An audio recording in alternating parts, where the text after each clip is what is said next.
माननीय मुख्यमंत्री श्री सुशील कुमार मोदी जी, माननीय पथ निर्माण मंत्री श्री नंदकिशोर यादव जी, बिहार सरकार के विकास आयुक्त श्री आलोक कुमार सिन्हा जी, हमारे प्रधान सचिव श्री अंजनी कुमार सिंह जी, पथ निर्माण विभाग के सचिव श्री विजय अमृत जी, हमारे सचिव श्री अतीश चंद्र जी, बिहार राज्य पुल निर्माण निगम के अध्यक्ष और वित्त विभाग के सचिव श्री संजीव हंस जी, निगम के प्रबंध निदेशक श्री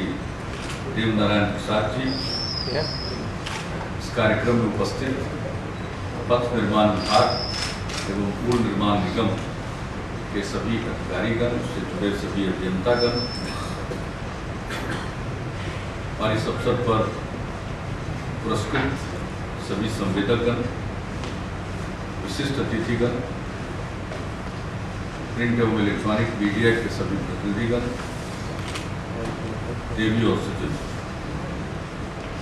मुझे खुशी है कि आज फिर पुल निर्माण निगम के स्थापना दिवस के समारोह में उपस्थित होने का अवसर मिला है। पिछले अनेक वर्षों से लगातार हम सब इस कार्यक्रम में शामिल हो रहे हैं और पुल निर्माण निगम की उपलब्धियों की चर्चा कर रहे हैं। पुल निर्माण निगम को जो बंदी के कगार पर था, उससे बाहर निकालकर आज इतनी ऊंचाई प्राप्त कराने में जो पुल निर्माण निगम के जुड़े अभियंता और अधिकारीगण हैं और इसके सभी निगम के कर्मचारी हैं, मैं सबको बधाई देता हूं आज के इस अवसर पर। और अब तो इसकी चर्चा सब जगह होती है। पुल निर्माण निगम की कहानी एक सफलता की कहानी है और लोग चर्चा करते हैं। बिहार के विकास की चर्चा जहां होती है, वहाँ कानून का राज स्थापित हुआ, कानून व्यवस्था की स्थिति सुधरी और वही जो सड़क और पुलों पर बुनियादी ढांचे पर काम हो, तो उसकी चर्चा लोग करते हैं। और जब उसकी चर्चा होती है तो पुल निर्माण निगम की भूमिका की भी चर्चा होती है। और आज मुझे खुशी है कि अब पुल निर्माण निगम का टर्नओवर 1300 करोड़ रुपए का हो गया है और नेट प्रॉफिट भी 65 करोड़ का हो चुका है। तो मेरी शुभकामना है कि इसी तरह से आप आगे बढ़ते रहें। और मैं पिछली बार भी इस बात की चर्चा कर चुका हूँ और आज उसको दोहराना चाहता हूँ कि कोशिश करनी चाहिए कि बिहार के बाहर जो पुलों के निर्माण में कार्य अब वहाँ तक अपनी दावेदारी करनी चाहिए। पुल निर्माण निगम का इतना अनुभव है और इसकी आर्थिक स्थिति इतनी सुदृढ़ है कि अब यह काम आप आसानी से कर सकते हैं। आगे बढ़िए और हम लोगों का सदैव सहयोग है, समर्थन। पुल निर्माण निगम ने अनेक काम किए, पुलों के तो काम यही है, जो अन्य काम भी सौंपे गए हैं उसको भी। अभी राजगीर के अंतर्राष्ट्रीय समागम केंद्र इंटरनेशनल कन्वेंशन सेंटर की चर्चा मुख्यमंत्री जी कर रहे हैं। अब उसमें उसको बताया गया है कि one of the biggest RCC domes in the country, वो इतना खूबसूरत लगता है और सब तरह की सुविधाओं से युक्त है, बनकर तैयार हुआ है। और उस कन्वेंशन सेंटर में कितने कॉन्फ्रेंस और कितनी मीटिंगें हो चुकी और मुझको ऐसा लगता है कि धीरे धीरे जब उसका प्रचार होगा। अभी हमने एक टास्क दिया था, वहाँ स्टेट लेवल बैंकर्स कमेटी की मीटिंग होनी थी जिसमें वित्त मंत्री चिदम्बरम जी आए थे।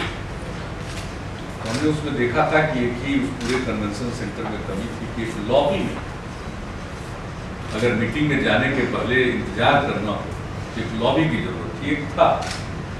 एक बड़ा सा हॉलनुमा कमरा उसमें उपलब्ध था और यूं भी एक मेक शिफ्ट अरेंजमेंट वही किया जाता था। तो हमने कहा कि नहीं, इसको स्थायी तौर पर लॉबी में परिणत कर दीजिए। मुझे खुशी है कि जब मैं उसका निरीक्षण करने गया था तो उससे और SLBC की मीटिंग के बीच में मात्र 10-12 दिन का अंतर है, 10 दिन का। और जब मैं 10 दिन के बाद उस मीटिंग के सिलसिले में गया केंद्रीय वित्त मंत्री जी को लेकर, तो मुझे भी सहसा विश्वास नहीं हुआ कि इतना सुंदर लॉबी और 10 दिनों के अंदर और हर प्रकार की सुविधाओं से बन सकता है। तो हमने वहां भी बधाई दी थी और यहाँ मैं सार्वजनिक तौर पर न सिर्फ गुणवत्ता के साथ बल्कि तीव्रता के साथ काम करने और किसी भी ऑर्गेनाइजेशन की एफिशिएंसी मापी जाती है कि आप गुणवत्ता से किसी प्रकार का समझौता किए बगैर अगर कोई टास्क दिया जाए, आमतौर पर भी समय सीमा के अंदर काम पूरा करें और कभी कोई ऐसी विशेष परिस्थिति आ जाए और कोई टास्क मिले तो उसको सफलतापूर्वक निभाए। अब उतनी अच्छी लॉबी, कन्वेंशन सेंटर तो सुंदर है ही, सब तरह की कमिटी रूम्स हैं, एक बड़ा सभागार है, एक छोटा सभागार है, लेकिन उसके साथ साथ वो लॉबी भी इतना सुंदर बन गया तो एक तरह से परिपूर्ण हो। अब बाकी उसमें जो कन्वेंशन सेंटर में और जो होना चाहिए वो तो उसके साथ होना चाहिए, तो उसके लिए अलग से कार्रवाई हुई। लेकिन अपने आप में यह काम भी बहुत खूबसूरती के साथ और उस कन्वेंशन सेंटर के निर्माण की शुरुआत हुई थी। हमारे मन में इच्छा जगी कि राजगीर एक अंतर्राष्ट्रीय महत्व की जगह है, यहाँ पर मीटिंग्स करना चाहते हैं लोग, जगह नहीं है, खास करके जो सीजन माना जाता है अक्टूबर से लेकर मार्च के बीच में बहुत लोग आते हैं। तो ऐसी सुविधा अगर हो जाए, तो मैंने शुरू किया था एक उतने बड़े पैमाने पर नहीं, और उसकी अनुशंसा हमने की थी जो माननीय विधायकों को और विधान परिषद के सदस्यों को उन दिनों 1 करोड़ रुपए की राशि प्रति वर्ष मिलती थी क्षेत्रीय विकास की। तो जो एक MLC के नाते मुझको भी मिलता था, उसी से हमने उसकी शुरुआत की और कई MLC से और कई लोगों से हमने कहा कि इसमें आप लोग भी दीजिए। तो बाद में जब वो काम के बारे में निर्णय हुआ तो फिर लगा कि जब बनना ही है तो जरा और अच्छा बने, तो हम तो गत्वा उस पैसे का उपयोग करते हुए बाकी योजना मद से राशि का इंतजाम किया गया और वो बनकर तैयार है। 28-29 करोड़ रुपए की लागत से बनकर तैयार। ऐसा भी भवन अभी पावापुरी में मेडिकल कॉलेज हॉस्पिटल का भवन भी बना है, निर्माणाधीन है। मेरी तो आदत है अगर कोई प्रोजेक्ट, बड़ा प्रोजेक्ट बनता है तो उसको बीच में जो हम देखने जाते हैं, तो मैं भी देखने गए, काफी बेहतरीन निर्माण कार्य हुआ। एक बार तो हमने इन लोगों को एक सिंचाई का काम सौंप किया, तो इसको भी लोगों ने, अभी हमने इन लोगों को दिया हुआ है कि भाई अति पिछड़े वर्गों के लिए जननायक कर्पूरी ठाकुर जी के नाम पर हर जिले में एक छात्रावास बनना है, तो ये काम इनको हमने दिया। जमीन आदि की दिक्कत होती है तो देर से मिलता है, एस्टिमेट तो अब बढ़ जाएगा, लेकिन भू निर्माण निगम को यह दायित्व हमने इसलिए दिया था कि भाई आप तो अब मुनाफा कमा रहे हैं तो कॉर्पोरेट सोशल रिस्पॉन्सिबिलिटी ही मान करके उसी एस्टिमेट में बगैर कोई गुणवत्ता के साथ समझौता भवन बना, तो अब तक कई जगहों पर इनका निर्माण हो चुका है और कई जगहों पर निर्माणाधीन